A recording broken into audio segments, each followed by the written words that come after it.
ஆன்மீக நண்பர்கள் அனைவருக்கும் அன்பு கலந்த வணக்கங்கள்.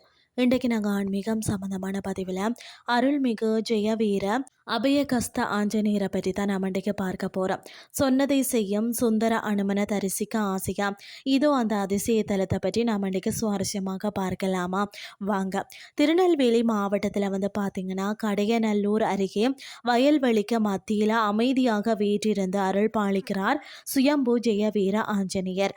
இந்த கோயிலின் வியக்க வைக்கக்கூடிய சிறப்புகளை பார்க்கலாமா? ஃபர்ஸ்ட் பார்த்தீங்கன்னா சுயம்பு வடிவம் 6 அடி உயரத்துக்கு மேலே பிரம்மாண்டமாக எந்த ஒரு சிலையுமே செதுக்கப்படாமல் தானாக தோன்றிய சுயம்பு மூர்த்தியாக தான் இவர் அருள் பாலிக்கிறார். மற்றது பார்த்தீங்கன்னா அனுமன் சீதையை தேடி சென்ற போதும் ராமர் கொடுத்த அடையாள மோதிரத்தை, அதாவது கனையாளி, தனது வலது ஆள்காட்டி விரல்ல அணிந்தபடி காட்சி தருகிறாராம். இவ்வளவு எளிமையான சாந்தமான ஆஞ்சநேயரை தரிசிப்பது மிகவும் அபூர்வம்தான். புராண காலத்தில் ஸ்ரீராமர் இங்கு யாகம் செய்ததாக கூறப்படுகிறது. இன்றும் இந்த பகுதியில் எங்கு தோண்டினாலுமே வெண்மையான சாம்பல் கிடைக்கிறது. இதையே விபூதி பிரசாதமாக இந்த கோயிலில் வழங்குகிறார்களாம். குழந்தை பாக்கியம், அதாவது நீண்ட நாட்களாக குழந்தை வரம் வேண்டவங்க இங்குள்ள அதாவது தீர்த்த குளத்தில் படிக்கட்டில் படிப்பாயாசம் வைத்து வழிபட நிச்சயம் பலன் கிடைக்கும் என்பது நம்பிக்கையாக இருக்கிறது.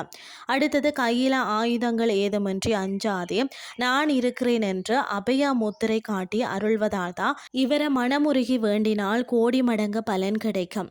குற்றாலம் செல்பவர்கள் அல்லது தென்காசி பக்கம் பயணிப்பவர்கள் தவறாமல் இந்த தலத்துக்கு சென்று அனுமனின் அருளை பெற்று வாருங்கள் என்று சொல்லி கூறிக்கொண்டு இன்றைய ஆன்மீகம் சார்ந்த பதிவை நிறைவு செய்து கொள்கிறேன். இதே மாதிரி மற்றொரு ஆன்மீகம் சார்ந்த பதிவோடு உங்களை சந்திக்கிறேன். நன்றி.